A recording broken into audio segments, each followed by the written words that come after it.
የድሮ አለማለት ብዙ ሞክረን ሁላችንም ምናምን ሆነን ሂሳባችን በዚህ አድርገን ፍቅር ከኛ እንዳይለየን እንዲቀናል ኑሯችን። 6 ቀን ሙሉ ሰው ስድስቱን የስልጣን ቀን በዘፈን ያለፋል። ለእኔ አካውንቲንግ የኦክሲጅን ነው፣ ካለሱ መኖር እኛ በባህሪያችን ያልኮረኮመንን አናስታውስም። አይመርስ ሁሉ ጊዜ እኔ ቦርሳዬ ውስጥ 5,000 ብር አስቀምጣለሁ እና ሁልጊዜ የማልጠቀምበት እኔ ገንዘብ በቦርሳ ሊዝም ሁሌ የማልጠቀምበት 5,000 ብር ይኸው ይይዛለሁ።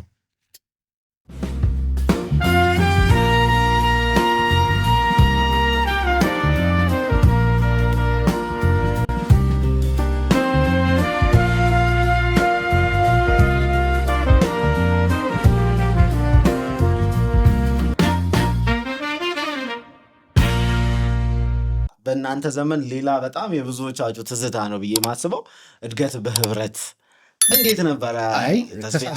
አልደረስኩም እኔ በእውነት። እድገት በህብረት ሲዘበት እኮ እኔ 4ኛ ክፍል ነኝ። አንተ ስታኝ የሆነ ሽማግሌ ምስ ያህሉ አለ ሳመቴ እኮ ነው። በደርግ ጊዜ የተማረ ሰው በሙሉ እድገት በህብረት የሄደ እኮ ነው ይመስለናል። የአካባቢያችን እንትን ዘምተናል። ምንድነው የሚዘምቱ ጓደኞቻችንም አሉ። እድገት በህብረቱ በኋላ መሰረተ ትምህርት እሱ ይዘምቱ አሉ። እኔ እዛው ሰፈሬ ነው ያስተማርኩት። ሰፈራችን ያስተማር ነው። የጓድ መንግስቱ ኃይለማርያም ሚስት አስተምረን የለን። ይሄ እኮ ትልቅ ታሪክ ነው። ይሄ ነው እኮ ታሪካችን እኮ ይሄ ነው። አስተማራ እንጂ ሴትዮ እንዴት ትምህርት ሴትዮ ናቸው መሰለ ሻው ቁጭ ብለው በቃ ይላሉ። በስነ ስርዓት ይማራሉ። ቁጭ ብለው በቃ እንትኑን ፖሊሲውን ከሚስትየው ጀምሮ ነው የሚያስፈጽመው። በጣም አሪፍ ሰው ናቸው ጓድ መንግስቱ እና የሀገሪቱን መሪ ቀዳማዊት እመቤት ቁጭ ብለው ማስተማር። እኛ እናስተምራለን።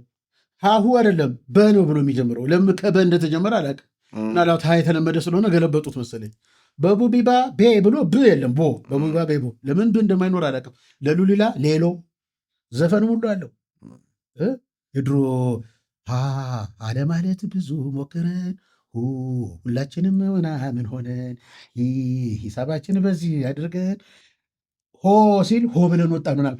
ዘፈኑ ራሱ በሀሁ ምናምን ነገር ነው ቢሆነ ደስ ሲል በጣም ነው ደስ የሚል ዘፈን ራሱ አለው። ለእያንዳንዱ ነገር ነው ዘፈን ያለው። ያ ጊዜ እኮ ጥሩ መዝሙር ይበዛል። እንደዚህ አይነት መዝሙሮች ይበዛሉ እና እድገት በህብረት ላይ እኔ ያልደረስኩም። እድገት በህብረት መሰረተ ትምህርት ነው። እኔ አሁን በ58 ነው የተወለድኩት። አሁን 60 ዓመቴ ነው። የልጅ ልጄ በቀደም አክብረውልናል ልደታችን። የልጅ ልጄ መጣችና ሰርፕራይዝ ልታደርገኝ መጣ። ታታ አለች ወይ ግን አሁን አመትክ ወይም እድሜ ክ ነው አይደል የሚሉት ዘመን ክ እኔ በጣም አልወድም። ትልልቅ ልጆች ሆነው ምንድነው ይሄ ህ የለም መጣክ ሄድክ አይሆንም። መጣ ሄድክ ነው የሚባለው። ብዙ ነገር የተቀየሩ ነገሮች አሉና ጥሩ እንትን አይሆንም። እና እድሜክ አመትክ ስንት ሆነ አለች። ወይ 60 ገባው ስለ በዛባት እንዴ ከአንድ ተጀምሮ ነው እንዴ እንዲሁ 60 ይሁን ከአንድ ጀምሮ ዝም ብዬ 60 የገባው ነው መስለት እና እንዴ ሩቅ ነው አየህ ራቀባት እና ከአንድ ነው እንዴት ተጀምሮ አለች። በቃ ከአንድ ተጀምሮ እዛ ለመድረስ ስንት ዘመን ነው እና ኖረናል። ታንክስ ቱ ጋድ እዚህ ኖረናል። ትምህርት ቤት ያለው ነገር መሰረተ ትምህርት ስታስ ይሄ እሺ ቆይ በእኛ በደርግ ሲባል ብዙዎቻችን ወይንም ያ ዘመን ሲባል የሚመጣልን ተነሳ ተራመድ ክንድህን አበርታ ለአገር ብልጽግና እሱ የመሰረተ ትምህርት ላይ ነው አይደለም። አቤቱ ሲመጣ የጀግናው የአየር ኃይል መዝሙር ነው። ሀሁ ኢትዮጵያ ትቅደም። ሀሁ ኢትዮጵያ ትቅደም ለማለት መሰረተ ትምህርት ይመስላል። ለዛ እኮ ነው እንደዛ ብዬ አይደለም። ሀሁ ገና ሲጀመር ከመጀመሪያው ጀምሮ ኢትዮጵያ ትቅደም እና ጀግናው አየር ኃይላችን ነው። የድሮ አየር ኃይል የእናንተ የወታደር ልጆች ስለሆናችሁ እዛው የወታደር ቤተሰቦችን ነው ማስተማር የጀመራችሁት? ቤተሰቦችን እናስተምራለን፣ እናቶቻችንን እናስተምራለን። ከዛ አንዳንድ ጓደኞቻችን ደግሞ ለመሰረተ ተብሎ ዘመቻ ዘምተው መጥተዋል። እና ይሄ አሁን ለምሳሌ የእድገት በህብረቱን ጉዳይ ግቡን እንዳይመጣ ኢህአፓ ከባድ ነገር ነው የተጫወተው። በጣም የሚያሳዝነኝ ነው የሚያናድደኝ እኔ ለዚህ ነው ፍልስጤም ድረስ ሄደ ኢትዮጵያ ከሶማሌ ጋር ስትዋጋ ፍልስጤም ድረስ ሄደ ስልጠና ወስደ ኢትዮጵያን መውጋት ነውር አይደለም እንዴ? የጋራ ሀገራችን ነች። ይሄን እኮ ሰውዬ እድል ብሰጠው ነገም ክብር እኔ ስልጣን ቢኖረኝ አያርግብኝና ብዬ ነው ጀምሮ ለአራት ዲሲፕሊኖች አሉ። እነሱን አሁን ደሞዝ ብጨምርም ለእነሱ ነው። ክብር በጣም ሊሰጣቸው የሚገባል። አንደኛ መከላከያ ሰራዊቱ ነው፣ ሀገርን ይጠብቀዋል። ሁለተኛ አስተማሪ፣ ሶስተኛ ዶክተር፣ የጤና ባለሙያ፣ አራተኛ ፖሊስ። አሁን ትራፊክ ፖሊስ ባይኖር መደበኛ ፖሊስ ባይኖር ምን አይነት ኪዮስ ነው የሚፈጠረው? በጣም ከባድ ነው። የመንግስት ሰራተኛ ያሳዝነኛል። በዚህ አጋጣሚ አስተማሪስ አልኩኝ አስተማሪ ነው መሰለኝ የለም አልኩኝ አስተማሪ ብያለሁ አልኩኝ አስተማሪ ብለው ወሰደው 4 ናቸው። እና የመንግስት ሰራተኛ በዚህ ዘመን በጣም ያሳዝናል። ድሮኛ ከዩኒቨርሲቲ ከምንም ስንወጣ 500 ብር ነው ደሞዛችን። ከአባቶቻችን እጥፍ ደሞዝ በልጠን ነው ቁጭ የምንለው ባንዴ። በጥቃ አውጥታ ጨርሶ 500 ብር ትስቶናች በጣም ብዙ ነው። እና አሁን ኑሮ በተወደደ ጊዜ ይሄ ኢንፍሌሽኑ በበዛ ጊዜ ደሞዝተኛው ሰው ነው እየተጎዳ የሚሄደው። ለምን ቁጭ ባለበት ደሞዙ ይቀንሳል። መጨመር ነበረበት። የ10 ሺህ ብር ደሞዝ የሚያገኝ ሰው ዘይት ስታስወድድበት ደሞዝ ወደ 8 ሺህ ዝቅ ይላል ቁጭ ባለበት። እና ድሮ እኮ የሚገርም ነገር መንግስት መስሪያ ቤቶች ስነ ስርዓት ይዘው ነው አንድ ጨዋታ አላጫወት እስቲ ሰውየው የፈረስ ጋሪ ይዞ ይሄዳል። ፈረስ ጋሪ ይዞ እየሄደ ፈረሱ ቤቱን ያውቀዋል።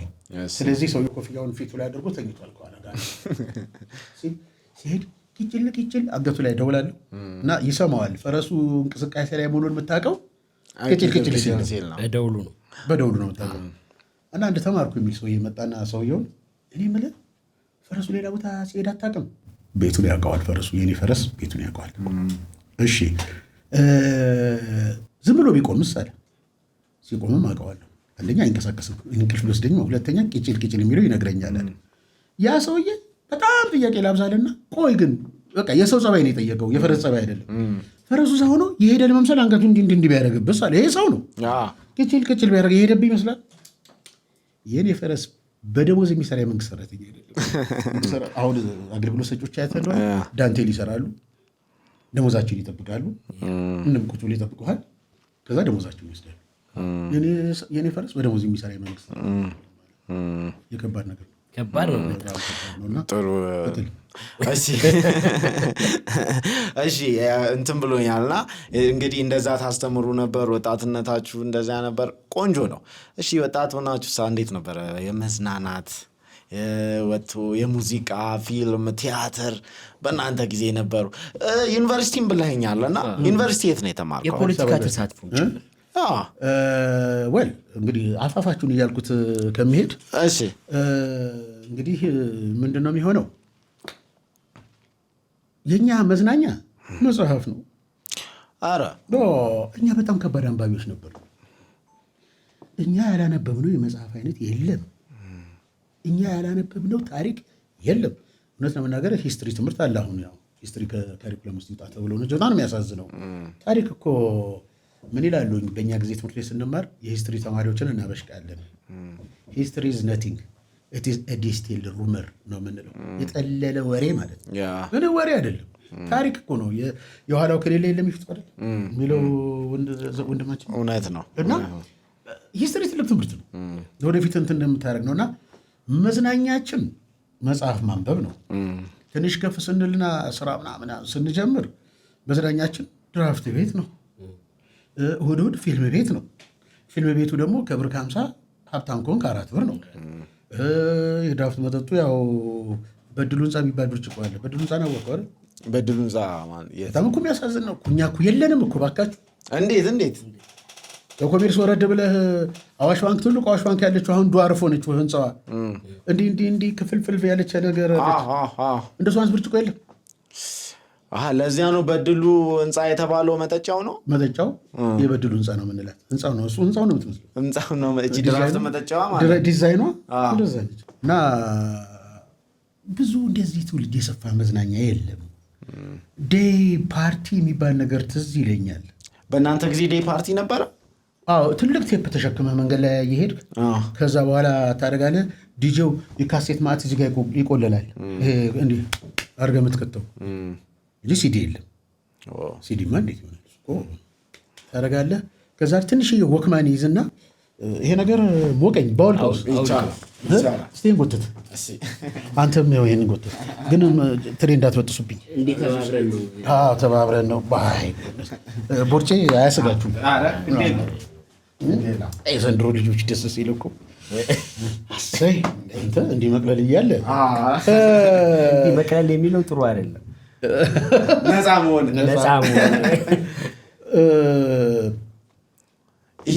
ፓርቲ ሙዚቃ ዲጄ ካሴት እንደምትመጣለህ ትንሽ ወክማን አለች። ምክንያቱም ነንስቶፕ የሚባል የለም እንደዚህ ኤምፒ3 ምናምን ነገር ስለሌለ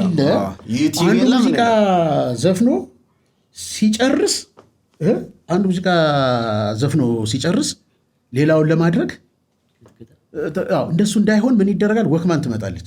ወክማን ላይ የምትፈለገው ሙዚቃ ጭር ወደፊት ወደኋላ ያደረግና ቴፑ ሁለት ስቴሪዮ ሁለት መክሰቻ ነው ያለው። በዚህ ይከተል በዚህ ይከተል። ያችን ሰው የሚፈልጋትን ሙዚቃ ያዘጋጅና እዚኛው ይከተዋል። ይሄ የተጫወተ ነው። ልክ አይደል? የዲጄ ስራ እንዴት ያሳዝናል። አሁን እየተጫወተ እያለ ሊያልቅ ሲል ያሳልቀውና ቶሎችን ጠቅ ያደርጋታል። እቺ ትዘፍናለች። እዚኛው ላይ ደግሞ ሌላ ቶሎ በወክማኗ ሰምቶ ልክ ያደርግና ቶሎ ይከተላል። እንዴ ሸማኔ በለው ድሮ ልጅና እንትን በቃ ሸማኔ ሲፈትለ ነው። እዚህ በዛ ነው የምትዝናነው። ብሎ በቃ እኛ ማን ይችለናል? ወጣቶች ነን። እንደዚህ አየህ፣ ከጭንቀቱ አልፎ ደግሞ አንዳንድ ጊዜ መዝናኛ ነገሮች አሉ። ደስ ይለናል። ፀጉር አበጣጠራችን በጣም አሪፍ ነው። ጆን ትራቮልታ እዚህ ጋር ታደርገዋለህ። ሸሚዝ ኮት ለብሰ ሸሚዝ ይሄ ግልጥ ብታደርገዋለህ። በዚህ በኩል ዝንብ ሲያልፍ ፏ አድርጎ የሚጥለው እሱ ታደርጋለህ። ደረትን እዚህ ደስ ትከፍታለህ። እዚህ ጨርቆስ እነ ቸሬ የሚባሉ ልጆች አሉ። ቸሬ አሁን እንዲያሳዝነኛል። ቸሬን ቢያው ባየው ደስ ይለኛል። እና ይሄ ጡታቸው ትልልቅ ነው። ከሪቼ ወረድ ስትል መላሻ ቤት ይባላል። የነ ጄምስ ብራውን ዘፈን የድሮቹ የነ ጄምስ ብራውን የነ ሪታ ፍራንክሊን እናም ዘፈን ሻዩ 10 ሳንቲም ነው። በጣም ውድ ነው። ለምን? ጥሩ ሙዚቃዎች ስላሉ ዋጋው ከፍ ይላል እንጂ አለበለዚያ 5 ሳንቲም ነው። በ5 ሳንቲም 2 ብርጭቆ ትጠጣለህ። እና ለሙዚቃው ተብሎ እነ ጄምስ ብራውን ሸክላ ነበር እዛ ቤት። ከዛ በኋላ ሸክላ ነበር የሚጫወተው። በኋላ ነው ወደ ካሴቱ የመጣው። ሸክላ ይቀድማል። እና እንዴት የመሳሰሉ ዘፈኖች ይዘፈናሉ። እንዲሁ ምን አይነት ነገር ነው? እዛ ቁጭ ብለን መጽሐፍ ከማንበብ ቀጥሎ እዛ ቤት ቁጭ ብለን ሙዚቃ ዲግ እንሰማለን አብን። እና የዚህ ለጋህር ልጆች ያስቀኑናል። ለምን የሚያስቀኑ? በሙሉ ይሄ ብረት የሚያነሱ ናቸው። እና ፒትልስ ነው እዚህ ጋር የሚለብሱት። የጡታቸው አገር ነው የሚያክሉ የወንዶቹ ይመጡና ሙዚቃው ርኩል ሲል ይሄ ጡታቸውን አብረው ያደርጉታል። እኛ ስንት ዘመን ሞክርን ጡት ለማንቀሳቀስ አይቻልም። መልመድ አለብን። እነሱ ስፖርት ይሰራሉ ስለሚሰሩ የቸሬ ልጆች እዚህ ስፖርት የሚሰሩ ይሄን ያንቀጥቀጡታል ከሙዚቃው እኩል። እኛ በቅናት ነው የምናያቸው። እንዲያውም የዚህ የጨርቆስ ኢህአፓ እዛ መላሻ ቤት ውስጥ ነው የተዋቀረው። በሙዚቃው ዱዱዱ በሚለው መሀል ስለ ኢህአፓ የሚያወሩ ልጆች አሉ። ያወራሉ። ደግሞ አንድ ሰሞን መጥተው ህዝቡ ሁሉ አፍሰው እኛም ልጆች ነው ብታፈስ የደ ቤት ጨርቆ እየተረከ እናንተ ውጡ። አራተኛ ክፍለ ጦሮች ውጡ ይባላል። ምክንያቱም እኛ ባይ ዲፎልት አብዮቱ ደጋፊዎች ነው። እኔም ነበር ሁላችን አባቶቻችን ለአብዮቱ እየታገሉ ነው። የእሱ ኦፖዚት መሆነው ለምንድን ነው? አልፎ አንዳንዶቹ ናቸው። አሁን ጓድ መንግስቱ ላይ የግድያ ሙከራ ከሞከሩት መካከል ከመምህር በላይነህ ቀጥሎ ሱራፌል ካባ የሚባል ልጅ አለ። በጣም ጂኒየስ የሆነ ልጅ ነው እና የኮሎኔል ካባ ልጅ ነው። እኛ ግቢ ውስጥ አይደሉም። አባቱ እኛ ግቢ ናቸው እና ሌላ ውጭ ናቸው። እዛኛ ሰፈር አካባቢ ናቸው እና የአፓ ወረቀት የሚበተነው ጭስ ማጫ ውስጥ ነው አድርጎላቸው ሄደው። ኮሎኔል ካባ መኪና ምንድነው ታፈነ የመኪና እያሉ አንስነሱ እየሄዱ ደደደደደ ሲሄድ እየበተነው ነው የሚሄዱ ወረቀቱ። ያፓ ወረቀቱ በገዛ በአባቱ እንትን ውስጥ ነው የሚያስገባው። አንተ ያዘመን እኮ ወንድምና ወንድም ባልና ሚስት እኮ ይገዳደላል ለአብዮት ምናምን። ያኛው ደግሞ ጸረ አብዮተኛ አሳልፈ ትሰጣለህ። አባት የአብዮት ዋና ሰው፣ ልጅ ደግሞ የአብዮት ጸረ አብዮት ነው። መኪናው ይሄ በጣም ይገርም ነው። እና ጓድ መንግስቱን ለመግደል ከታሰበ ሙከራ ያደረጉት መካከል አንዱ እሱ ነው። የኮሎኔል ልጅ ነው። የኮሎኔል ካባ ልጅ ነው። ሱራፌል ካባ አባቱ ጭስ ማውጫ ላይ መዓት ወረቀት አድርገው እሳቸው ምንድን ነው መኪናው ታፈነ ይላሉ። በኋላ ዳገቱ ሲወጡ ለቃቅ ሲያደርጉት ወረቀት የበተነ ሰው ይገደላል። አባታቸው በስነ ሰዓት ብትነ ይላል። አባቱን ሊያስገድል እኮ በቃ ያ ዓላማ እኮ ነው የሚያናድድህ። የኮሚኒዝም ዓላማ እኮ ነው የሚል ይሄ ቁርጠኝነት ይሉታል እነሱ። ግን ይሄ በጣም ቁርጠኝነት ያ ስንት ሰው በልቷል መሰለህ። በጣም ብዙ ሰው ነው የበላው። ግን ቆይ የአብዮት ጠባቂ የወታደር ልጅ ሆኖ ደግሞ ማህበረሰቡ መሀል ደግሞ እንደ የኢህአፓ አይነት ሰዎች አሉ። ምን አይነት ፈተና ነበር የሚገጥማቸው? አይገጥማሉ። እኔ በጣም በእነሱ ያው ዓላማ ነው የሚባለው። ወጣቱ ተሳስቷል፣ በስተት ነው። ምክንያቱም ኢህአፓ እኮ ዋናው መሪ እነ ተስፋዬ ደበሳይ ናቸው። እነ ተስፋዬ ደበሳይ ኤርትራውያን ናቸው። እንዲያውም የኤርትራ መገንጠል ነው እኮ እንዲያውም የብሔሮች መገንጠል እስከምናምናና የሚሉት ነገር እኮ ከእነሱ የመጣ ነው። እና እኔ ስለ እነሱ ምንም ባልነገርም ደስ ይለኛል። ምክንያቱም አልወዳቸውም። አሪፍ አይደለም። ወጣቱ እንደዛ ያን የሚያክል ወጣት ርግፍ አለ። የደርግ ጨካኝነት እንደተጠበቀ ሆኖ እና ሀገር ኢትዮጵያ ሁሌ ከዜሮ የምትጀምርበት ነገር ነው የሚያሳዝነኝ። እና ያን ያየ ትውልድ አሁን ምንም ሊያደርግ አይችልም። ያው ትውልድ ቁርሱን ምሳውን እራቱን ከበላ በቃ ሌላ ሀገር አይፈልግም። ምንም ነገር አይፈልግም። ስለ ሀገር ስጠው በዓለም እኛ የዓለም ዋና ከተማዎችን ጠቅቀን ነው የምናውቀው። በቃ አርጀንቲና ቦነስ አይረስ እንትና እያለ ነው የምናውቃቸው። እና ያ ነገር አሁን ያለ አይመስለኝም። እና ለማንኛውም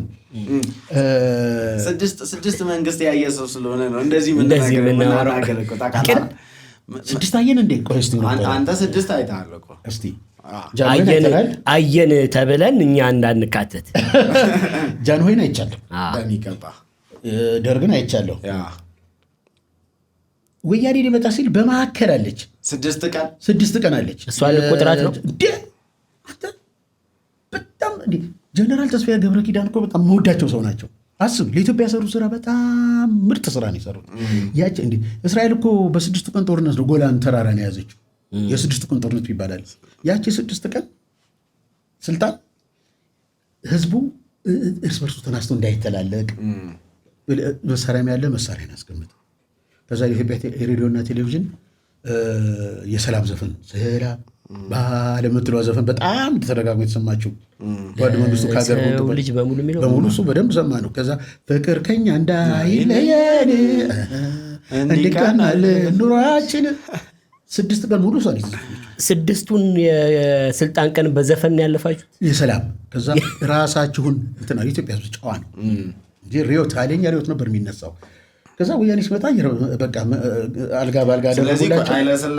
ቀዳማዊ ኃይለ ሥላሴ ከዛ 6ቷ ቀን ወያኔ መለስ ዜናዊ መንግስት ከዛ ኃይለማርያም እና መጨረሻ ደግሞ ዶክተር አብይ አህመድ 6 አይሞላም። ግን እኔ የሚገርመኝ ነገር አለ። ሁለቱም ሁልጊዜ አናነሳቸው 4 ነው የምንለው እና ጋሽ ኃይለማርያም አሁን 6 ዓመት ነግሰው አንድ ቀን የነገሱ አይመስልም። አንድ ቀን ስማቸው አይነሳም። ኢትዮጵያ መንግስት ኃይለሥላሴ በጣናስታቸው ይዘለላል። 6 ዓመት እንሰራለን ይረሳሉ። ለምን እንደሚረሱ አይገባኝም። 6 ዓመት ክርስናታ ሲምፕል አዝ ኤኒቲንግ ላይ እና እኛ በባህሪያችን ያልኮረኮመንን አናስታውስም። አይመልስ እኛ ህዝብ እኮ እንደዚህ ነው። እውነት ያልመታንን አናስታውስም። እና ያቻውን ብላ ያለፈች ስለሆነች ሁሉም እኮ መለስ ዜናዊ የለና ወደ አብይ አህመድ ነው የሚመጣው። እቺ መሀሏን 6 ይረሳታል።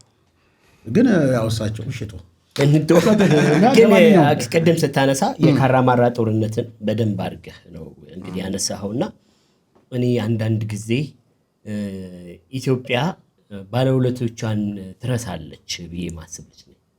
ባለውለቶቿን በቃ እንደው መርሳት ብቻ አይደለም፣ መንገዱ ነው መሰለኝ ወይ ደግሞ መቀያየሩ ነው መሰለኝ ዋጋ ቢስ ነው የምታደርገውና እዛ ካራማራ ጦርነት ላይ አሁን የአሊ በርኬ ታሪክ እጅግ የሚነካኝ እንደው ከሱ ጋር አያይዘ የመንግስቱንም የጠርሙስ የሰበረበትንም ላይስ ነበርኩ አንድ ላይ ሄደናል አይተናል ባይናችን ያየነው ጓድ መንግስት። ግን ቢያስቅ ነገር አለው እሱ ውስጥ ምንድነው? ስለ አሊ በርኬ ነገር መጀመሪያ አይደለም ከሱ አይደለም ከዛ በፊት ነው የጦርሙሱ እንትን ጦርነት በፊት ይመስለኛል። ቀይ ሽብር ማለት እንዴ? ምንድነው ኢህአፓ እንትን ዘረፉ እንትን የሚገኘው ሰንዳፋ የሚገኘውን የፖሊስ መጋዘን እነ ኡዚ ምናምን የሚባሉ መሳሪያዎችን መጀመሪያ ሄደው ዘረፉ። ያው የተቀናበረ ነገር ነው ተብሎ ነው የሚገመተው። ዘረፉና ከተማ ውስጥ የቀበሌ ሊቀመንበር ምናምን ወታደር ማህበረሰቡን በሙሉ መግደል ጀመሩ። ወደ መንግስቱ በዚህ ተበሳጩ። ከዛ ንግግር ሲያደርጉት እዚህ ይለኛል ወደ 3 ነው 4 ጠርሙሶች የኢምፔሪያሊዝም ጠርሙስ ምናምን ቀይ ቀለም ያለበት ኢምፔሪያሊዝም እንዲህ ተሸክመው አንገቱን አይደለም የያዙት እንደ በርሌ እንዲህ ተሸክመው ኢምፔሪያሊዝም የአሜሪካ ኢምፔሪያሊዝም ኖርማል ሲያርጉ ቡሽ እና ቀይ ይሆናል ደግሞ እንትኑ አሉና ኢህአፓ ላይ ደረሱ። ኢህአፓ ይሄ ቅጥረኛው የምናምን ቅጥረኛው ኢህአፓ ብሎ ሲወረውሩት ዱብ ብሎ ከብለት ብሎ ቁጭ አይልም። ሲገባለን እንግዲህ ጓድ መንግስቱ መጥተው እንደገና አይሰብሩትም። አንድ ወታደር ሄደና አንስቶ ካሽ ያረጋው ሳይሰብር እንዳይቀር የኢህአፓ እንትማ ማን ተሰበረች ከብለል አለ። ለምን እንዴት እንዳልተሰበረ ራሱ ይገርመኛል። ኢህአፓ ሲክሉለል ወታደሩ ነው ያሳገኝ መሰበር አለበት ብሎ እሳቸው ሮጥ እዛ ነው ሮጥ ብሎ ሄደና አንስቶ ካሽ ሳይሰበር አይቀርም እና የካራማራው አሪፍ ነው። ግን ማዝ ነው እኔ በጣም ነው ማዝ ነው። በጣም ማዝንበት ምንድነው ቅድም እንዳልከው ነው። በቃ የኢትዮጵያ ሕዝብ ጀግናውን አያውቅም ማለት ይቻል እንደሆነ አላውቅም። ባለፈው ዘመን ጀግና የነበረው በዚህ ዘመን እንዲያውም ለምን ጀግናውን ከተብሎ ይታሰራል። አሊበርኬን የሚያክል ጀግና ምን ሆነ? ብሔራዊ የተሸለሙት ሜዳ እኔ አግኝቼ ኢንተርቪው አድርጌያቸው እና እሳቸው እዚህ የነበረውን ሁኔታ ያን የነበረውን እኛ በወሬ ነው የሰማነው። በቃ እኛ ለሀገራችን እንትን እያልን የተዋጋን ድንበር በረሃን የኖርኩት ማቀው ነገር ሁሉ የለም በማላቀው በቃ ምናምን የደርግ እንትን ነበር ታሰርኩ። ከዚያ ከሀገሬ ተሰደድኩ። ከሀገሬ ወጣሁ እንደገና መጣሁ ታሰርኩ። ከዚያ ደግሞ ብሔራዊ ሜዳይ ተሸልመዋል እሳቸው። እሱን እንኳን ተቀመው ቢያንስ እሱ ክብሩ ይመለስልኝ ብለው ይቀር ብሎኬት ይሸከሙ ነበር ሳገኛቸው። ልጃቸው አሁን ራሱ ማለት ነው አሁን እንግዲህ በቲክቶክ ምናምን ስትረዳ ሳይኔ ልጅቷ አይ ፊል ሶሪ በቃ ማለት በጣም ነው ማስነው ማለት ሌላ ሀገር እኮ ቢሆን ብሔራዊ ጀግና ብለው ብሔራዊ ቀን ሁሉ የሚሰይሙለት ነው። ዘንዝሮ አለ ብሎ እኮ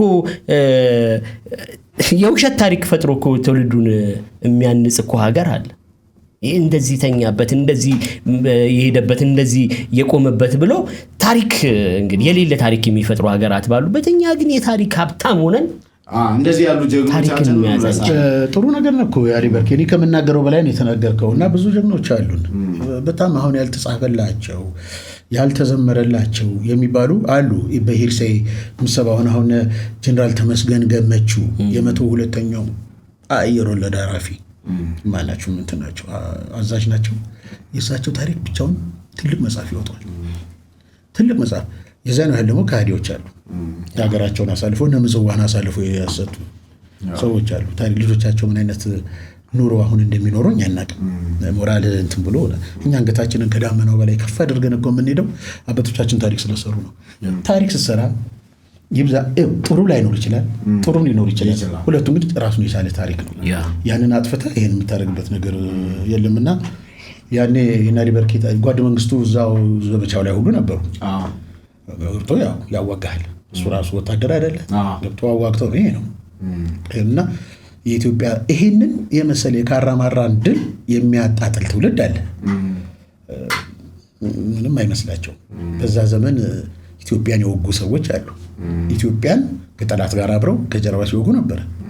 እነ ወያኔና እነ ሻዕቢያ ይወጉ ነበር። ምን እናድበሰብሰዋለን ከኋላ ይወጉ ነበር። ወያኔና ሻዕቢያ ይወጉ ነበር።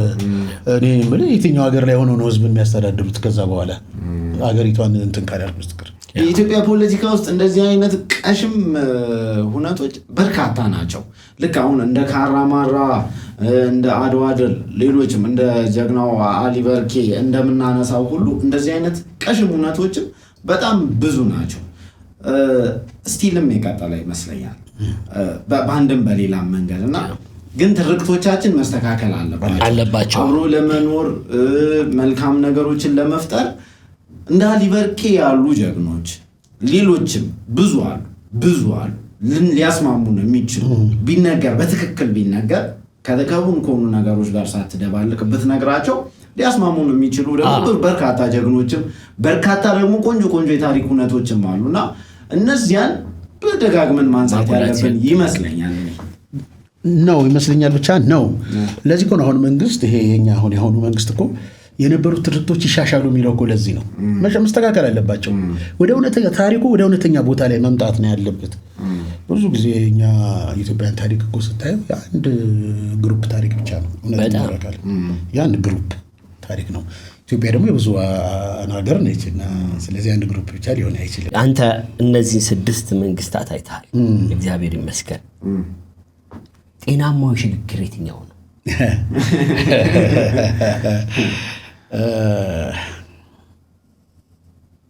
ጥያቄው ከባድ ነው አይደለም። ትክክለኛ መልስ ይፈልጋል። በእኔ መረዳት ነው ጤናማ ሽግግር የምንለው በነፃ ዲሞክራሲ መርጠህ እከሌ ለከሌ በፍቅር ስልጣኑን አስረከበ የሚባለው ነው። እኔ ምናልባት ራሱ ወያኔም ሲገባ የጤናማ ሽግግር አይደለም፣ በጦር መሳሪያ የመጣ ሽግግር ነው። ጃንሆይም የደርግም እንደዛው። በመጠኑ ግን ይሄኛው መንግስት ይመስለኛል የመጣበት መንገድ በቃ ሁሉንም በጦርነት በምናምን የመጡት።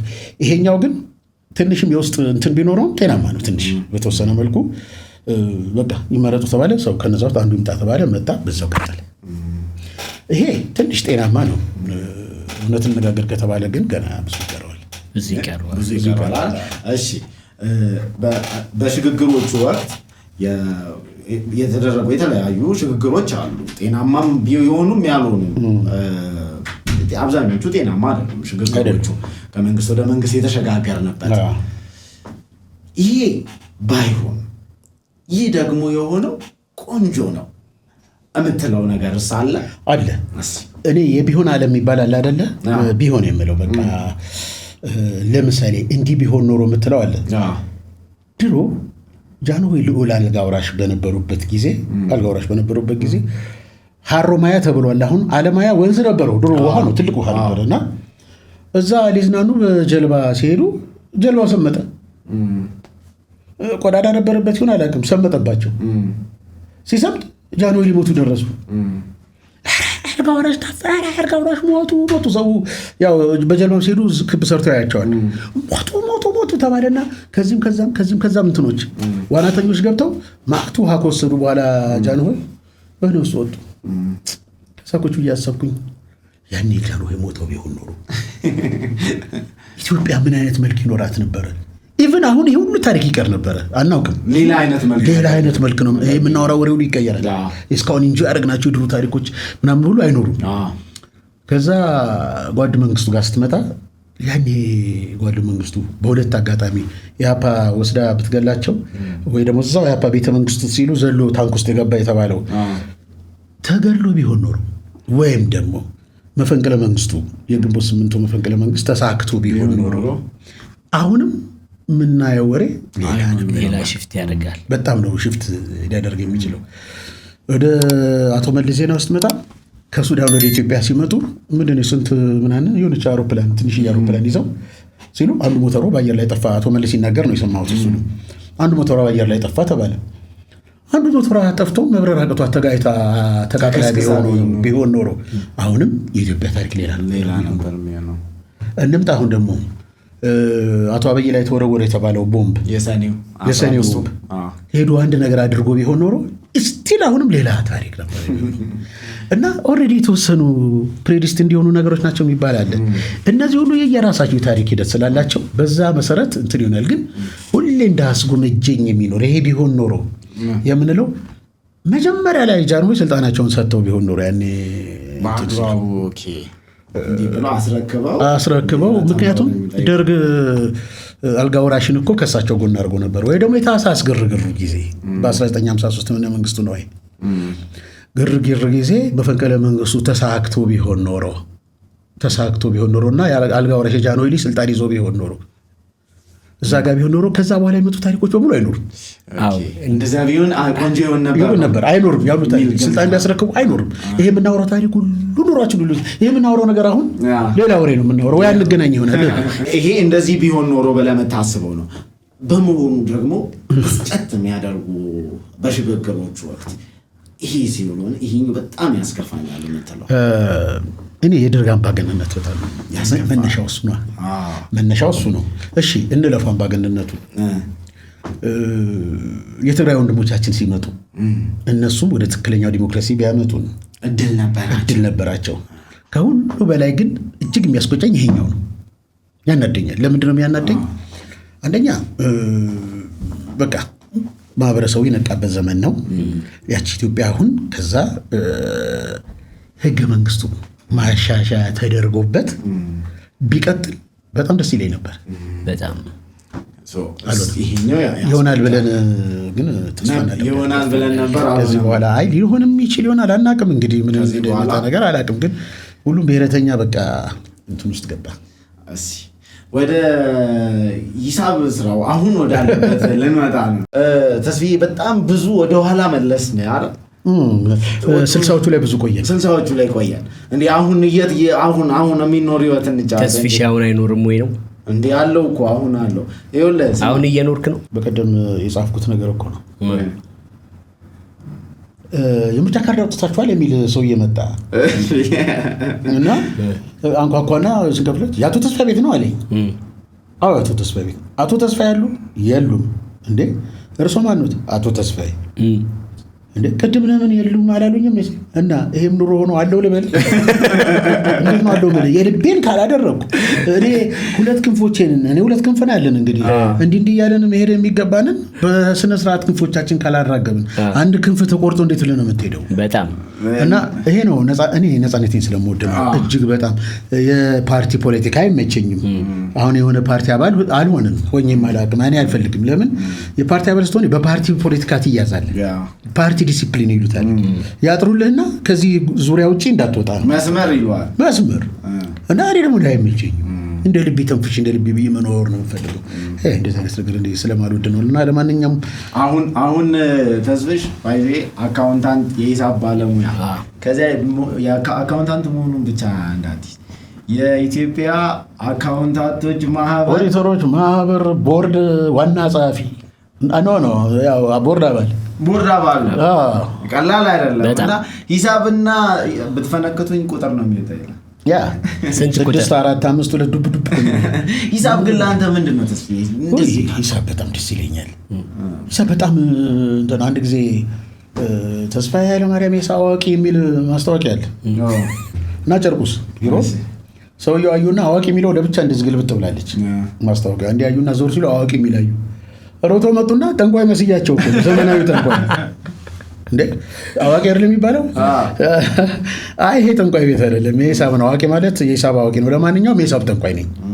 በጣም ጓደኛሞች ሆነን ከዛ እየደወሉ የሂሳብ ጠንቋዩ እያሉ የሚደውሉልኝ እና ፋይናንስ ኤንድ አካውንቲንግ ፋይናንስ ነው የተማርኩት። በጣም የምወደው በጣም ነው የምወደው። ሁሉም ሰው ሙያውን ካልወደደው ምን ዋጋ አለው? ፓሽን ሊኖር ይገባል። አንድ ነገር ስትሰራው በፍቅር ነው ልትሰራው የሚገባው። ግን ጥንቃቄ የሚያስፈልገው ስራ ነው። ጥንቃቄው እጅግ ከባድ ነው። እዚህ ዴስ በተለይ በጣም አሁን ከመንግስት ግብር ጋር በተያያዘ ነገር እኛም ስቴክ ሆልደሮች ነን። መንግስት ግብር አስገባለሁ የሚል መንግስትን ማገዝ አለብህ። አሰባሰቡ ልክ ነው አይደለም? እሱ የመንግስት ጉዳይ ነው፣ የኛ ጉዳይ አይደለም። ግን ስቴክ ሆልደር ስለሆነ መሀል ላይ ሆነን በግብር ከፋዩና በግብር አስከፋዩ መካከል ላይ ነው እኛ ያለ ነውና ይሄንን በእውነት በሀቀኝነት በእንትን መስራት አለብህ። ሰውነህና መንግስትን ደግሞ ፈርተ ሳይሆን ህሊናህን ስርዓት ይዤ መንግስት በሚያዘው መንግስት እኮ የፈለገው መንግስት ይሁን ህግ ካወጣ ህግ መከበር አለበት ብራዘር። እና የፈለገው ቢያወጣ ህግ ነው፣ ህጉን አክብረን ነው የምንሰራው። ለእኔ አካውንቲንግ ኦክሲጅን ነው፣ ካለሱ ተኝቼ አንዳንዴ ሂሳብ ስሰራ እድራለሁ። ተኝቼ በህልሜ እንግዲህ ቢሆን እንደዚህ ቢሆኑ ምናምን። አካውንቲንግ ይሄ ነው። ደግሞ ይገርማል። የአካውንቲንግ ሰው ሆኖም ደግሞ መጽሔቶችም ጋዜጦች ላይም እንጽፋለን። ድሮ አንዱም እንዲያውም ካነሳሁ አይቀር እንጽፍ ነበረ፣ አርቲክሎች ላይ እንጽፋለን። ከዛ በኋላ እኔ እምነቴ ወደ ፕሮቴስታንት ሃይማኖት ስገባ የፕሮቴስታንት መጽሔቶች አዘጋጅ ሆኜ እሰራለሁ፣ አዘጋጃለሁ። በጣም ከባድ ነገር ነው። እኔ የምጽፋቸው ነገሮች ይከብዳሉ። ለምሳሌ የጓዳ ጉድ የሚል አምድ አለኝ እዛ መጽሔቱ ላይ የጓዳ ጉድ which means በዚህ በፕሮቴስታንት ውስጥ ሆኖ ሌላ ችግር ውስጥ ያለ ይሄ አወናባጁ ምናምን ሸቀል የሚያደርገው ታንጣን የጓዳ ጉድ እና ይሄን ታዲያን የሪፖርተር ያወጣልኝ እንደ ይሄንን ጉድ አዲስ ዘመን ያወጣልኝ ወይ ሌሎች ሬዲዮ እና እንትኖች ይንገሩኝ። ራሴን ነገር ካላጸዳው ያ ነው ሊሆን የሚችለውና ብቻ ብቻ አንድ ጊዜ የሆነ ጽሁፍ ጻፍኩኝ። በዚህ ላይ ደግሞ አንድ የወያኔ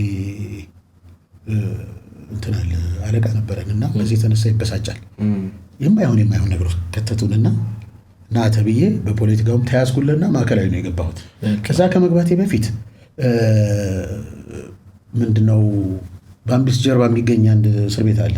እዛ ነው ያቆዩኝ ከማዕከላዊ በፊት። ይሄ የመቼ ነው? በወያኔ ጊዜ ነው። በወያኔ ጊዜ እና እዛ ገባው። እዛ እስር ቤት የሚገርም ነው መቼም እስር ቤት በጣም እኮ የሚገርም ነው። ለምን አንዳንድ ጊዜ ምን አየው እስር ቤት ውስጥ ሀሺሽ እንዴት እንደሚገባ አላውቅም። እስር ቤት ውስጥ ሀሺሽ ይገባል። ወደ ማዕከላዊ ከመወሰደ በፊት እዛ ቆይታ ያስፈልገኛል። ከዛ በኋላ ነው እንደገና አፍሰው እንደገና ይወሰዱ። በሰላም እየሰራው ባለሁበት ጊዜ እንደ ሌባ አስረውኝ በሽጉጥ ጀርባዬ ላይ አድርገው መኪናዎች አስገብተው ይዘውኝ ሄዱ። ምክንያቱም አሁን ያኔ በምን እንደዚህ እንዳደረጉ ታውቅ ነበር? አውቃለሁ። ምን የሆነ ጽፋለች? አዎ ጽፋለሁ። በዚህ የተነሳ ስራ አስገጁ የወያኔ ሹም ነው። ገለጥ ያለ ወያኔ ነው።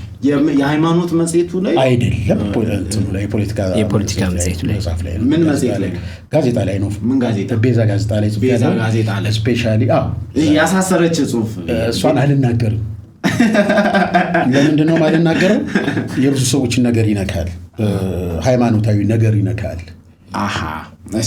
ይነካል። ስለሚነካ እሷን አልናገርም። ምን ጊዜ ያው ጊዜ ማን ነው ጥላሁን ገሰሰ ሆዲፍ አይደል ያለው? እሱ ያው ሳይናገረው ሄደ እንጂ እኛ ግን አንድ ቀን መናገር አይቀርም እና በህይወታችን ላይ እግሬን አሁን ከነበረው በጣም በፊት ትንሽ ያመኝ ነበርና በቃ ሰባበሩኝ። ማዕከላዊ ነው። ሰበሩኝ። እኔም ትንሽ የትቢት መልስ መለስኩ ይሆን አላውቅም። ውስጥ በደንብ አድርገው ሰበሩኝ እና አሁን ደስ አይልም፣ ግን አንዳንዴ ይመስገነው እላለሁ። የኛ ሀገር ፖለቲክስ ሀሳብ ይፈራል፣ ጸሐፊን ይፈራል። ከዚያ ደግሞ መፍራቱንም ሲገልጽ የፈሪ ዱላ በመሰንዘር መጣበህል እና እሱ አልቆመም እና መጨረሻ ምን ሆነ? አሁንም በዚህ የዛሬ 3 ዓመት ፌስቡክ ገጽ ላይ የሆነ ነገር ጻፍኩ። ስለ ጀነራል ሰዓረ። ለነገሩ እኔ ቦልድ የሆነ አጻጻፍ ነው ድሮ የምጽፈው። አሁን በጣም እንደዚህ ውስጥ አልገባም። ለምሳሌ የሀገሪቱን መሪ በስም ጠርተህ አይጻፍም። ነውር ነው። ምንም ቢሆን የሀገር መሪ ነው፣ ነውር ነው። በቃ እንዲያውም ታግሰውኛል ትንሽ። ያው የተሻለ አምባገነን ነው የምልህ ለዚህ ነው። ጽሁፎችን እኮ እኔ አሁን አነባቸዋለሁ ረጅም ጊዜ ጀምሮ። ለምሳሌ አሁን የምንኖርበት ዘመን ሰዎች እንትን እላለሁ እኔ ሰው ለምሳሌ እንዲጽፍ እንዳይጽፍ ስትከለክለው በውስጡ ቢይዘው ቢለው እዚህ አፍኖት ውጪ ይወጣና እዚህ እንዳይጽፍ የከለከልከው ሰውዬ ውጪ ወጥቶ መስደብ ይጀምራል። ያልክ ለምን ነው ስለያዝከው እኮ ነው። ዛፍነው ኋላ ሁለት ነው። አንደኛ መጀመሪያ ሀሳቡን እንዳያወጣ ተከልክሏል። ሁለተኛ ከሀገር እንዲሰደድ አድርገዋል። እዛ ሲሄድ አግሬሲቭ ይሆናል። ጭራሽ ሊባል ማይገባው ማለት ይጀምራል። ሌሎችም አማራጮችን መመልከት ይጀምራል። እንዲህ አይነት ነገሮች እንትን ይላሉ እና እኔ ደግሞ የአንተን ጽሁፎች እውነት ነው የምነግርህ ባሻይ ረጅም ጊዜ ጀምሮ እከታተላቸዋለሁ፣ አነባቸዋለሁ ምናምን። ትችት እንደውም ጠቃሚ ነው እላለሁ እኔ እኮ እንትን ቢሉትና እሱኛውም አሳስሮኛል ነው። የእኔ ስራ መተቸት ነው። ያው ለእኔ መንግስት ጥሩ ነገር ሲሰራ ጥሩ ሰርተሃል ይሄ ሲሆን አልልም። እኔ አንድ ሳይድ ነኝ። ጥሩ ከሰራ የሚያደንቁትና የሚያመሰግኑት አሉ፣ ያመስግኑት። ምክንያቱም መንግስት ስራው ነውና። ጥሩ ካልሰራ ተቺዎች ነን እኛ። እኔ ተቺ ነኝ፣ ተቺ አቀኝ ማለት ነው። እና አንተ ጥሩ ነገር ሲሰራ አላመሰግንም። ለሚስቴ ውስጥ ልብስ በገዛ እኔ ከእሷ እንትን ጠብቃለሁ እንደ ምስጋና ግዴታዬ ነው። እና መንግስት በቃ ግዴታውን ተወጣ ነው የምለው። ሌላው ግን ካልሆነ አይደለም ብዬ ተቺ ነኝ። ተቺዎች አሉ እና ሂትለር የሚተቹ ሰዎች ነበሩ። ኢቨን በኪነ ጥበቡ ዓለም ኮስታይ ሂትለር መስሎ ሁሉ አክት የሚያደርጉ ሰዎች ነበሩ። ራሱ ሂትለር እያየ በሳቅ ይሞትባቸው እና ለህዝቡ መስታወት ነው። አንተን ወስዶ ማሰር መስታወትን እንደ መስበር ነው የሚቆጠረው። እና በቃ ተወሰድኩኝ ቢሮ በሰላም ተቀምጬ እኔ በቃ የሆነ ነገር ጽፌ ያለው ፌስቡክ ላይ ነው ማለት ነገር ነው የጻፍኩት። የመጨረሻው ግን ስለ ጀነራል ሰዓረ ነገር ነው የጻፍኩት። ስሜቴን ነው የጻፍኩት። ያ ደግሞ ትንሽ አስቆጣቸው እና ግን ይገርማል ኢትዮጵያ ውስጥ ጥሩ ሰዎች አሉ። ለምሳሌ ቅድም ያልነው ነው አንድ ሰው ክፉ ነው የምትለው ክፉ ብቻ አይደለም ጥሩም ነገር አለው፣ ክፋቱ ስለበለጠ ነው። እና እንደሱ ተባብለናል። እና አንዱ በቢሮ በኩል ዝም ብሎ እየገላመጠኝ ያልፋል። እንዲህ ሰው እየገላመጠኝ ነው የሚያልፈው ብሎ ደበረኝና ተነስቼ ቢሮ ዘግቼ ሲሄድ አምቡላንስ አቁመዋል። አምቡላንስ ከዛ ለጥያቄ እንፈልጋለን ብሎ የሆነ መታወቂያ አውጥቶ አሳየን። የመታወቂያውን በደንብ አላነበብኩት። የሆነ ነጭ ነገር ነው፣ 4 ማዕዘን ፎቶ አለው ላይ እኔ በደንብም አላየሁትም። እሺ መኪናዬን ከፍቼዋለሁ። እሺ መኪና ልዝጋ፣ አዘጋ። እንድትወስዱኝ ከሆነ ምን አለ ና ብላችሁ በስርዓት ብትወስዱኝ ይቻላል። ኩና መኪና ውስጥ ግባ እንሂድ ነው። ይሄንም እዛ ጋር አላስፈላጊ ሲን የተፈጠረው እንግዲህ ይሄ 111 ኪሎ ሰውነት ለ6 ነው ለ7 ብድግ አድርገው አምቡላንሱ የጀርባው በር ተከፍቶ ሲወረውሩ ኖዝ ዳይቭ ነው የወደኩት። በአፍንጫ እንደ በግ ነው የወደኩት፣ እንደዚህ በአፍንጫ። ይሄ ሃንድሊንጉ ደስ አይልም፣ ምንም ደስ አይልም፣ ልክ አይደለም። በቃ ና ግባ እንሂድ ነው። ግን ያንን አደረጉ።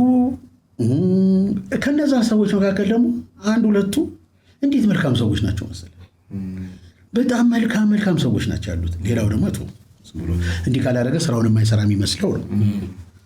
ወንድሜ አሪፍ በሽተኛ እንደያዙ ሰው አምቡላንሱን ዋይ ያስጮሁት ይበራሉ። አንተ በቃ በሽተኛ እንደያዘ ሰው ምን ጩኸቱ ታርጋ የለውም።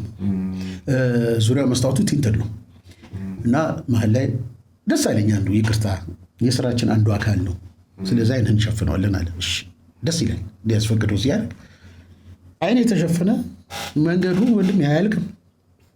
በልጅነታችን 2 ባልና ሚስቶች ነበሩ፣ ሲሄዱ የሚለው ተረት የለም። በቃ አያልቅም።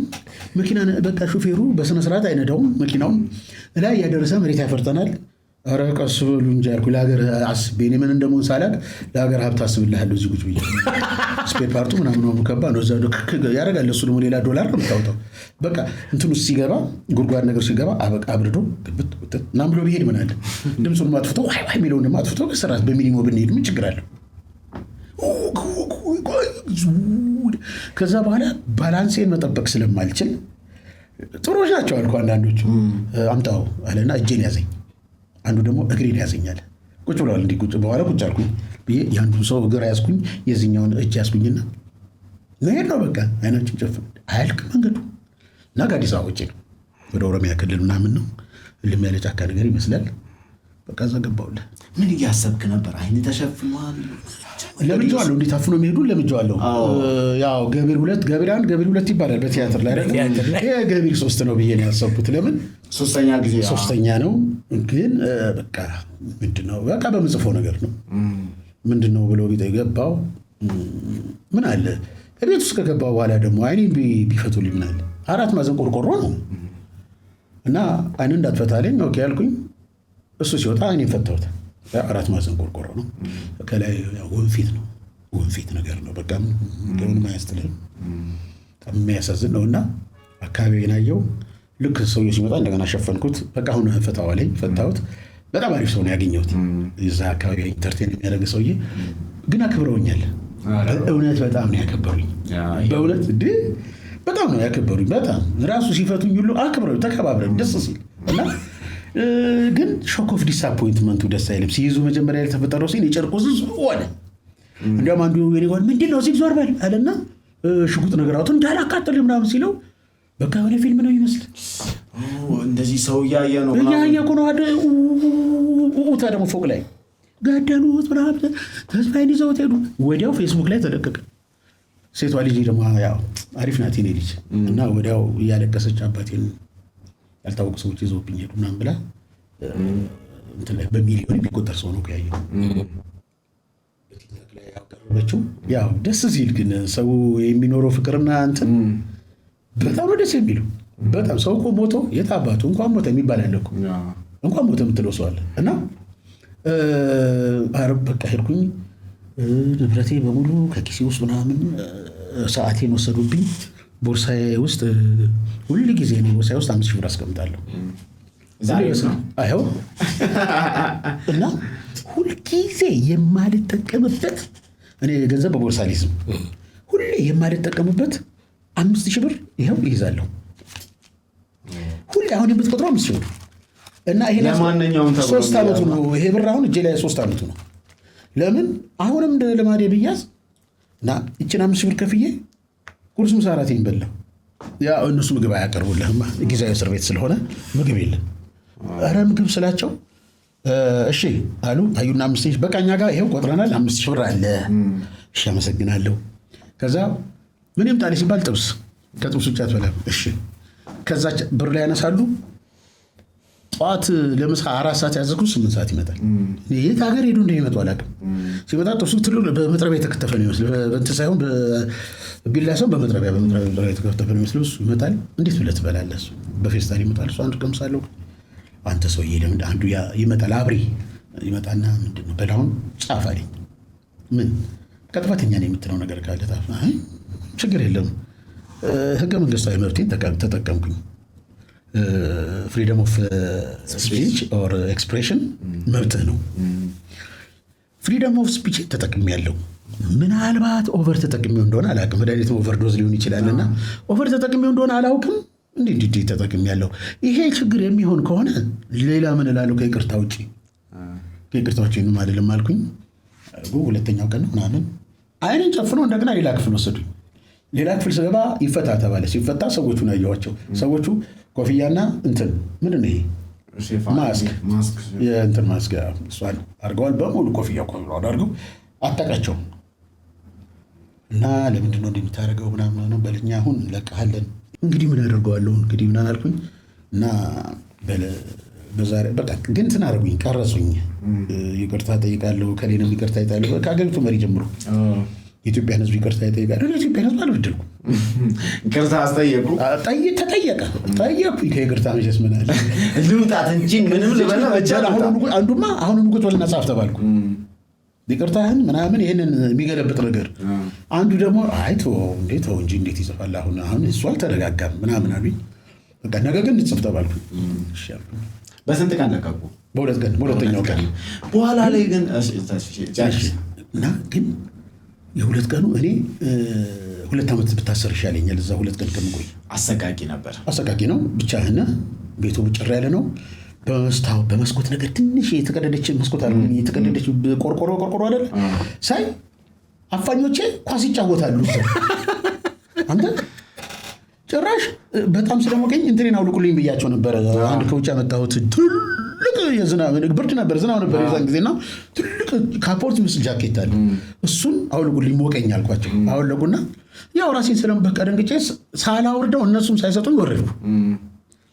በቀዳዳ ሳይ የኔን ጃኬት ለብሶ አንዱ ኳስ ይጫወታል። ወይኔ ጃኬት መጨረሻ በገዛ ጃኬት ኳስ ይጫወታል። ምን አሉ ቆም ይጫወት እንደባለልበታል። አንተ ረስሞታል። ደግሞ የሆነ የልምድ አዋላጅ ነው የሚመስል ረስሞት ቡፍ እያለ ይጫወታል።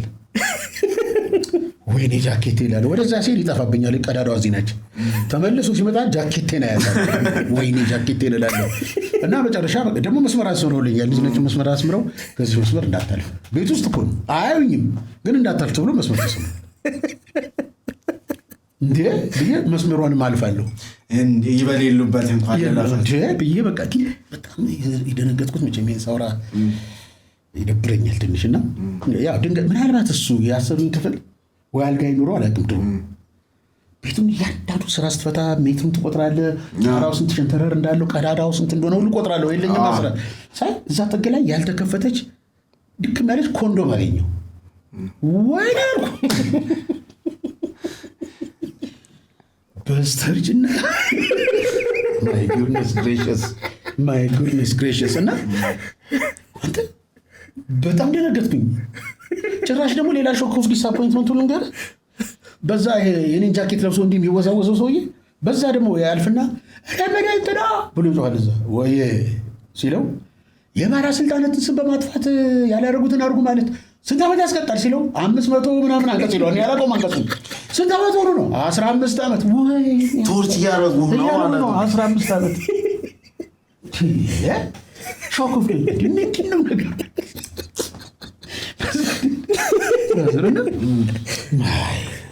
ከዛ በቃ ያቺ ኮንዶም አይቻት ኪሴ ውስጥ ልክተታት አልኩ። ደግሞ ኪሴ ውስጥ ለመታሰቢያነት ላደርጋት ምን ይጠቅመኛል ብዬ ይመስለኛል። እኔ በክፉ አላሰብኩትም። በኋላ ግን ለምን በክፉ አላሰብኩት? በኋላ ሊለቁኝ ሲሉ ያው ሳያቸው እና እዛ ቦታ ላይ መለስኳት። ቦታው ላይ መለስኩ። ግን እዚህ ቤት ምንድን ነው የሚሰራው ብዬ ስለሱ ቁጭ ብዬ ሳስብ አደርኩ። ልተኛ ስል እኔ ትልቅ ትራስ ነው የምወደው። ትራስ የለም ብርድ ልብስ እባክህ አምጣልኝ ብዬ ያ ሰውዬ እንዲያው እግዚአብሔር ነው ጌታ ይባርከው እኔ ጋር የተመደበው ሰውዬ ምንም ችግር የለም አምጣልሃለሁ ደብዳቤ ጻፍ ብያለሁ ሰውዬ ብሎ ምርጥ ብርድ ልብስ ይዞልኝ መጣ። ምንም ነገር የለም እሷ ላይ ተኛው። ሲደክምህ ደግሞ እዚች ላይ ቁጭ በል አለኝና በርጩም እንትን አለ የሚወቀጥበት ምንድን ነው ሙቀኛ በአፉ ተገልብቶ ቁጭ ብሏል። እኔ ሙቀጫ ሊሰራ ዘንድ ተቀመጠ አለ። ቆይ ሙቀጫውን አያርስል አንድ ወታደር መጣና ሙቀጫዬን ይዞብኝ ሄደ። ለራሱ ምን እንደበል ሊወቅጥበት ነው መሰለኝ ይዞት ሄዱ። ወይኔ ሙቀጫ አልኩኝ። ለምን ተኝቼ ነው የምውለው። ተነስቼ ደግሞ ቁጢጥ የምልበት ነገር የለኝም። ቆሜ ወዝ ትንሽ ይዘዋወራል። እግሬን ሲደክመኝ እተኛለሁ። በጣም ነው የሚያስጠላው። ብቻ ስትሆን በቃ ይዘውኝ ገቡ። ተስብሽ አንተን የመሰለ ሰው በዚህ ላይ ደግሞ የፕሮቴስታንት እምነት ተከታይ ነህ። አንተን የመሰለ በዚህ ግቢ ውጭ ብትሄድ ምንም የምትወደው ነገር የለም። እሱ ኩሽ ብለህ በቃ ለምን ማትኖረው አንተ ተው እንጂ መከሩ። አሳሪዎች ማሳሪዎቹ መከሩኝ። ደግሞ አሪፍ ምክር እኮ ነው በጣም ምናምን ደግሞ አንዳንዴ ደግሞ ካልክ መልሰን ይዘን እንመጣለን። ማስፈራራትም መምከርም ነገር ነው። እኔ ግን በአጠቃላይ ደስ ብሎኛል። ምክሩ ተመችቶኛል። ታላቁን ፍቅር ነው ያየው። እኔ ራሳቸውን የሸፈኑ ሰዎች ኮፍያውን ልቅልቅልቅ አድርገው ሌላ ሰው ነው አሁን ባያ አላውቀውም። አክቹዋሊ በቃ ተስፎች መተን እንጫወታለን። ሌላ ግን ጓደኛ ያደረኳቸው ሲፈቱ እንትን ገንዘብ እንመልስልህ ብለው ከውጭ ቀሪ በቃ ከ5,000 ላይ ከውጭ ቀሪ ሰጡኝ። አመሰግናው የበላሁበት የተጣበት ነው። አሪፍ ሰዎች ናቸው እንዴ በጣም። ከዛ ኪሴ ከተትኩና እቺ 5,000 ብሯ ተጎርዶ ያው በልቼበታለሁ። ሌላ ግን 2 ብሮች ሳንቲም አይደለ ብር 2 ብር አለ። 2 ብር ካላመጣችሁ አልወጣም አልኩኝ። ወደቁ በቃ በሰላ ምን አረ አጥቶ ተስፋ ተውቶ ነበር ኪስ ነበር ያምጣው ሁሌ መልሳቸው 2 ብር ነው ማምጣት ስል ያው ሳቁ። በመኪና እንደወሰዳችሁኝ በመኪና መለሱኝ አልኩኝ። አይ እኛ አንመልስም በእግር ነው የምትሄዱት ተባልኩ። ማታ ላይ ያ ልጅ መጥቶ ደገፈኝ። ዝናብ ዘንቦ የሆነ ጭቃ ጉልበት ድረስ የሚደርስ ጭቃ ነው የሆነ የማላውቀው ሀገር አሁን ድረስ የት እንደሆነ ቦታው አታስታውስ? ወደ አሸዋ ወይ ከአሸዋ ሜዳ አልፎ ወደ ሆለታ ነገር ይመስለኛል አላውቅም። በኋላ በስንት መከራ ባጃጅ አገኘው። በኮንትራት ባጃጅ ያስኩኝ። ወደ እንትን ተመለስኩኝ። ቤተሰቦቼ ጭንቀት ላይ ነበሩ። ሞባይሌን ወስደውት በስነ ስርዓት በርበረው መለሱልኝ። ያው ይበረበር ምንም ችግር የለም። አሁንም መጥተው ቢበረብሩት የፖለቲካ ምንም የለም። የፖለቲካ ነገር እጽፋለሁ። ለምን ጻፍክ? አሁንም እጽፋለሁ። ግልጽ እኮ ነው። ህይወቴ ግልጽ ነው። በቃ ማይሆን ቆለ ዞር በላንተ ልክ አይደለም መልሶልኝ። እቺ 5,000 ብር ያስካት ግን ጠቀመች። አሁን ማይስ ነው ቢሆን እንዴት አድርጎ ባጃጁን ምናምን አሁንም እቺ 5,000 ብር አለች። ገንዘብ የፈለገ ነገር ባታችን አልነከም። እቺም በፍጹም መጠባበቂያ ናት። መጠባበቂያ ነች። እና ምንም ነገር ከፈለጉ ግን ተስፋ በኋላ ደግሞ ልጅህም ተመሳሳይ ችግር ገጥሞት ነበር ሶሻል ሚዲያ ላይ። ኤግዛክትሊ ልጄ ብቻ አይደለም ወንድሜም ነው። ልጅና ወንድም ምንድን ነው ቁጭ ብለው ምሳ እየበሉ መጡ። ምን እንደፈለጉ አይታወቅም። አሉና አስገብተው ይዘዋቸው። አንተ በመጽሐፍ ነው እነሱስ ምንድን ነው? ምናልባት የኔ ወንድሞች ከሆነ ይሆን አላውቅም። ምንም እኮ እሺ ምን ሰራችሁ ነው የተባላችሁ ስበል ምንም ወዲያውኑ ሚዲያ ላይ ያሰጣሁት። እንዲያውም ኢሳት ነው ምናምን የሚባሉ ሰዎች ኢንተርቪው አደረጉኝ እና ያው ህዝብ የሰማውን ነገር ነው ምንም እና መልስ ሰጠው። በቃ አናርኪ ነው ይሄ አይነት ነገር ሲሆን እንኳን አናርኪ ነው። ይህን መቶ የሚይዝ ከሆነ አናርኪ ነው፣ ስርዓት አልበኝነት ነው። በትክክል አንስተህ አይንን በጨርቅ ሸፍኖ 4-5 ቀን እንትን ውስጥ እንደ እንስሳ ማስቀመጥ ምን ማለት ነው? ይሄ ልክ አይደለም እና ይሄ ልክ አይደለም አልኩኝ። ያ ጽሁፍ ከተጻፈ ላይ አዩና አንተ እስቲ ማን ነው ስምህ? ከላይ ተስፋዬ ምንህ ነው? አባቴ ነው። ኦኬ ናውጣ። አንተስ ተስፋዬ ምንህ ነው? ወንድሜ። አይ እሱ ነው። እነሱ ናቸው። ሶቱና የተለያዩ ቦታ ላይ ጣል አደረጓቸው ሄዱ። አንተ ከጻፍኩ በኋላ አላቀባኝ ከጻፍኩ በኋላ ሚዲያው ምናምን እንትን መራገብ ሲጀምር አንብና ምንድነው ያ ሳናጣራ እናስረው ነው አይደለ የነበረው ከዚህ በፊት እሱ ይፈጸም ነው የምንለው። ሌላ ካላጠፋ ሰው አይታሰርም። ደግሞ ስትወስደው ለምን ተደበድበዋለህ? የደበደብክ ከምትወስደው እና ገባ ህግ አለ፣ ወደ ህግ ትወስደዋለህ። እና ይሄ ነው ጠቅላይ ንግግራችን ነው። እኔ ግን ሌላ አሁን እስር ቤት አሁን ያሳዝነኛል አንዳንድ ጊዜ አንድ ሰው 10 ዓመት 20 ዓመት ስታስረው ተፈርዶበታል አይደል? ይኸውልህ 10 ዓመትና 20 ዓመት ስታስገባው አካሉን ብቻ ነው የምታስረው፣ ስሜቱንም አይደል ሞራሉንም ነው የምታስረው። እኔ አንዳንዴ የማይጨንቅ ነገር ጨነቃ አትበሉኝና ውጪ ምን አለ መሰለህ አንድ ሰው ስታስረው የሴክስ ህይወቱንም አብረህ ታስርበታለህ። ሴክስ የለመደ ሰው ሚስት ያለው ሰው እጮኛ ያለው ሰው ከእነሱ ነጥለህ ስትወስደው የሚጣላው ከራሱ ጋር ነው። ሜታቦሊዝም ይሄ ሲስተሙ ይበላሻል። አውሮፓ እስር ቤቶችን ኮንጁጋል የሚባል ነገር አላቸው። ኮንጁጋል ቪዚት ይሉታል። በወር አንድ ቀን ሚስትህ ትጎበኛታለህ። ለምን? ስሜቱን ሰው እየመታሰር የለበትም ነው የሚሆነው። ሴቶች እስር ቤትም አለ ኮንጁጋል፣ ባላቸው ወይ ደግሞ እጮኛቸው ይመጣል። ካልሆነ ፖሊስ አለ፣ ጠባቂ ፖሊስ የውጭ ከአንተ ጋር ኮንጁጋል እፈልጋለሁ ወረፋ ያዝልኝ ትላለች። ኮንጁጋል ለምን? እነሱ ነሰሲቲ ላይ ነው አይደረሱት።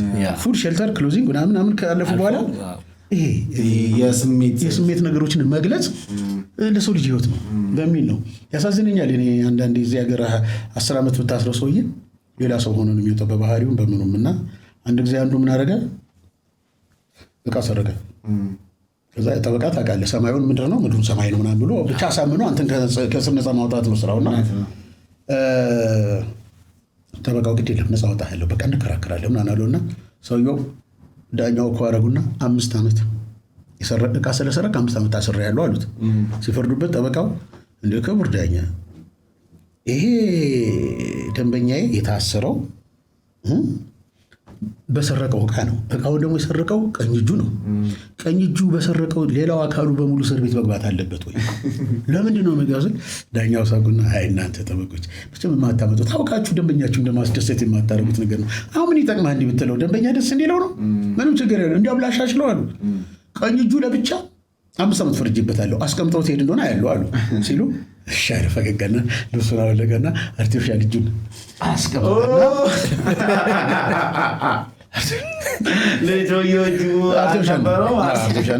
አርቲፊሻል እጁን ይህን ለ5 ዓመት ሰሩት ብሎ እንዲህ ብሎ ወጣ። እንትን መሆን የለበትም ማለት ፈልግ። በጣም ነው ደስ የሚለው። አንድ የመጨረሻ ጥያቄ አለኝ። የመጽሐፍ ጉዳይ ሶሻል ሚዲያ ላይ ነው በተደጋጋሚ መናሄ ተስፋሽ መጽሐፍ እየጨረሰ ነው ተብለናል። ምንድን ነው የታለ መጽሐፍ? ከየት ሰማችሁት? መጨረሴ እናንተ ሰዎች እንትን ነው አልቋል። አንዳንድ ያልተሰሙ አዳዲስ ነገሮችን መጨመር ነው።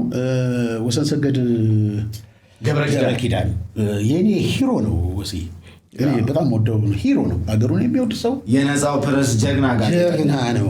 የቃሊቲ ሚስጥሮች የሚል መጽሐፍ ጽፏል። በቅንጅት ጊዜ 2 ዓመት ታስሮ ሲወጣ ህዝብ ማለት የቃሊቲ ሚስጥሮች ነፃነት ማለት ጊዜ ታስሯል። ማለት ትልቅ ሰው ሀሳቢ ነው። አሁንም እነዚህ ወደ ኮሌጅ ወደ ዩኒቨርሲቲ ወደ አንዳንድ ወደ 10ኛ ክፍል ደግሞ ጭምር የሚያልፉትን ልጆች ችግረኛ ልጆችን ግን በትምህርታቸው በጣም ጎበዝ ልጆችን እየሰበሰበ ማስተማር እኛም እናስተምራለን፣ እዛ ላይ እናስተምራለን። እና ባለስልጣኖች አምጥተን ነው ያስመረቅናቸው። ለምን እኛ በድሮ ጊዜ ባለስልጣን እጅ እንጨብጣለን። የአሁን ልጅ ግን ባለስልጣን አያውቅም። ማን የኢትዮጵያ መሪ እንዲያውም ማን ብትሉም አያውቃል። የምንማምን ሚኒስትር ማቶ ማንም ሰው አያውቅም። እሱን አይደለም ትልቁ ሰው እየራሱ አያውቅም። እና ማወቅ አለብህ መሪዎችህን ሚኒስትሮችህን እነማን እንደሆኑ ማወቅ አለብህ። ስለዚህ እንደ ልጆች እነሱ የሚያውቁ ብለን ባለፈው ረዳት ፕሮፌሰር እንትና ነብዩ ባየሄን ምናምን ይዘንላቸው መጣን። ተዋወቋቸው፣ ሚኒስትሮቻችሁ ናቸው። ወደፊት እከሌን እኮ እጁን ጨብጨዋለሁ ትላለህ፣ በክብር የሚሰማ እከሌ እኮ የሚባል ሰው እጁን ጨብጨዋለሁ ትላላችሁ፣ ጨብጧቸው። በቃ እንዲህ እያለን እንዲህ ለማመዱ እንዲያውም በዛ ላይ አንድ የተናገርኩትን ነገር እዚህ ልድገመውና እንደሚሆን እንሆናለን። እናንተ ልጆች ብዬ አልኩኝና ለእነሱ ያለውን ለእናንተ ልንገራችሁ። አንድ ሰው በጣም ትልቅ ነገር ሰራ። ጃንሆይ ይሄ እውነተኛ ታሪክ ነው። የኢትዮጵያ ንጉሥ ጃንሆይ በነበሩበት ጊዜ ትልቅ ነገር ሰራና ጃንሆይ ምን አሉት? ምን እናድርግልህ ትፈልጋለህ? መሬት እንስጥ፣ ብር እንስጥ። መሬት አይባልም ርስት ነው የሚባለው። ርስት እንስጥ ወይም ብር ምን እናድርግልህ ሲሉት ሰውየው ስማርት ነው። ምንም አልፈልግም ጃንሆይ፣ እርሶ በሚሄዱበት ቦታ ለአንድ ቀን ሲሄዱ እኔን ከጎኑ ያደርጉኝና ትከሻዬን ቸብቸብ ብቻ ያደርጉኛል። አንተ በጣም ቀላል ነው የሚመስለው።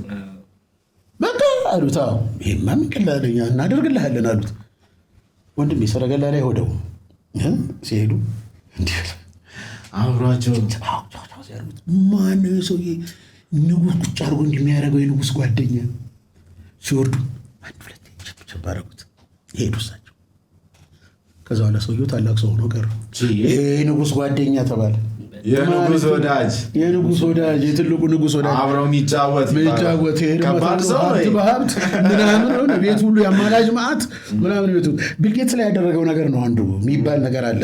አውሮፕላን አይደለም። ቢል ጌትስ አንድ ሆቴል ቁጭ ብሎ የሆነ ጋዜጣ ነገር ያነባል። ኦኬ። ከዛ አንዱ መጣና ኤክስኪውዝ ሚ ሚስተር ጌትስ አለው። ሚስተር ጌትስ ላስቸግር ነው አለው። ኦኬ ምን ላድርግ ሲል አንድ ደንበኛ ትመጣለች አለ። ሰው ትመጣና ከእሷ ጋር አወራለሁ፣ አንተ ብቻ ይህንን ብቻ አድርገኛለሁ። በቃ ተባበራለሁ፣ ችግር የለም አሉ። ደንበኛ መጣች። ቁጭ ብሎ ሲያወሩ ቢል ጌትስ ሄደን ሰውየውን ሲያደርገው ዞረ ነው ቢል ጌትስ ከሰው ጋር እኮ ነኝ ምን አድርግ ነው የምትለኝ? በቃ በኋላ እነጋገራለን። እሺ ቀጥይ አይልም። ይሄ ሰውዬ ከቢል ጌትስ በላይ የሆነ ሰውዬ ምን ሰው ገጠመኛ ትልብስ እንደዚህ አይነት ሜንታሊቲ ባለስልጣናቱን እንደዚህ የምታመጡት ልጆቹ እንደዚህ አይነት ስሜት የሆነ እከሌን አውቀው ነበር እከሌን ጨብጨዋለሁ እንዲሉ ነው። መሪዎቻቸውን፣ ባለስልጣኖቻቸውን፣ ከንቲባዎቻቸውን ማወቅ አለባቸው። ይህ በጣም ቆንጆ ነው። እንዴ ልጆቹ ዝም ብሎ መኖር የለባቸውም። ለዛ ነው። ስላዳመጣችሁን እናመሰግናለን። አዎ ከዛ ግን የመጨረሻ ጥያቄ እንደው አንተ በተቀመጥክበት በዚህ ወንበር ላይ ማን ቢቀመጥና ከኛ ጋር ጫወታ ቢጫወት ደስ ይላል? ሌላም ሰው ጋር እንዲህ ትላላችሁ እና እኔን ሰው ሬኮመንድ አድርጎ ነው የመጣሁት። ቢጃይ የልቤ ሰው ቢጃይ ምርጥ ኢትዮጵያዊ ነው። አንዳንድ ጊዜ ማህበር ወይ ምናምን ስትገባ ማን አለበት ትላለህ። እነ ማን አሉበት እዚህ ማህበር ሳይል እነ ከዚህ ሲባል እገባለሁ ትላለህ። ቢጃይ ለኔ ለኔ ብቻ አይደለም ታውቁታላችሁ። ቢጃይ እኔን ስለጠቆመኝ ክብሩ ለኔ ነው። እኔ የምጠቁመው ግን ወሰን ሰገድን ጠቁመው። ወሰን ሰገድ ገብረ ኪዳን ጋዜጠኛ፣ ደራሲ፣ ገጣሚ ወሰን ሰገድ ወሴ እኔ ተቀመጥኩት ላይ ናና ተቀመጥ። እድለኛ ነህ ከኔ ኋላ መቀመጥ። ታንኪ ወስዬ